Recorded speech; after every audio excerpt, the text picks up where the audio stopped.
کبھی ایک بادشاہ تھا، طاقتور، مغرور، خود کو خدا سمجھنے والا۔ اس کا نام تھا نمرود۔ وہ لوگوں سے کہتا تھا، زندگی اور موت میرے ہاتھ میں ہے۔ قرآن میں آتا ہے، کیا تم نے اس شخص کو نہیں دیکھا جس نے ابراہیم سے اس کے رب کے بارے میں جھگڑا کیا؟ سورۃ البقرہ 2:258۔ حضرت ابراہیم نے فرمایا، میرا رب وہ ہے جو زندہ کرتا ہے اور مارتا ہے۔ نمرود نے تکبر سے جواب دیا، میں بھی زندہ کرتا ہوں اور مارتا ہوں۔ پھر حضرت ابراہیم نے فرمایا، اللہ سورج کو مشرق سے نکالتا ہے، تم اسے مغرب سے نکال کر دکھاؤ۔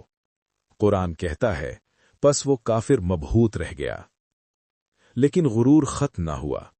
حضرت ابراہیم نے بتوں کو توڑ دیا سوائے ایک بڑے بت کے، اور کہا، اگر یہ بول سکتے ہیں تو ان سے پوچھ لو۔ لوگ غصے سے بھر گئے۔ انہوں نے فیصلہ کیا، ابراہیم کو آگ میں ڈال دو۔ قرآن کہتا ہے، انہوں نے کہا، اسے جلا دو اور اپنے معبودوں کی مدد کرو۔ سورۃ الانبیاء 21:68۔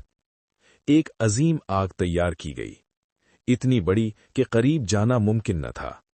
روایات میں آتا ہے کہ انہیں منجنیق کا استعمال کرنا پڑا۔ پھر وہ لمحہ آیا، حضرت ابراہیم کو آگ کی طرف پھینکا گیا، لیکن پھر آسمان سے حکم آیا، اے آگ، ٹھنڈی ہو جا اور ابراہیم پر سلامتی والی ہو جا۔ سورۃ الانبیاء 21:69۔ وہی آگ جو سب کچھ جلا دیتی ہے، اللہ کے حکم سے ٹھنڈی ہو گئی۔ نہ جسم جلا، نہ کپڑے۔ نمرود کی طاقت ایک لمحے میں بے بس ہو گئی۔ قرآن کہتا ہے، اور انہوں نے ابراہیم کے ساتھ برائی کا ارادہ کیا، مگر ہم نے انہیں ہی نقصان اٹھانے والا بنا دیا۔ یہ واقعہ صرف ایک معجزہ نہیں، یہ اعلان ہے، طاقت انسان کی نہیں، حکم اللہ کا چلتا ہے۔ جب ایمان سچا ہو تو آگ بھی بے اثر ہو جاتی ہے۔